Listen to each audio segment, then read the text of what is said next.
पावसाची शक्यता आहे। हवामान विभागाने ही शक्यता वर्तवली।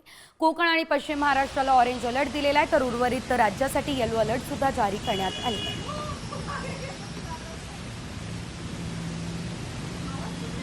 ग्राफिक्सच्या माध्यमातून आपण बघूयात कुठे कोणता अलर्ट देण्यात आलेला आहे।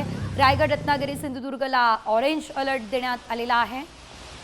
पुणे, सातारा, कोल्हापूरला सुद्धा ऑरेंज अलर्ट देण्यात आलेला आहे। पालघर, ठाणे, मुंबईला मात्र येलो अलर्ट असल्याचं आपण बघतोय। पावसाची शक्यता पालघर, ठाणे, मुंबई, नंदुरबार, धुळे, जळगाव, नाशिक, अहिल्यानगर, सोलापूर आणि संभाजीनगरला सुद्धा येलो अलर्ट आहे। जालना, बीड, धाराशिव आणि लातूर शिवाय बुलढाणा या ठिकाणी सुद्धा येलो अलर्ट आहे। अकोला, अमरावती, यवतमाळ, वाशिम, नागपूरमध्ये सुद्धा येलो अलर्ट देण्यात आले।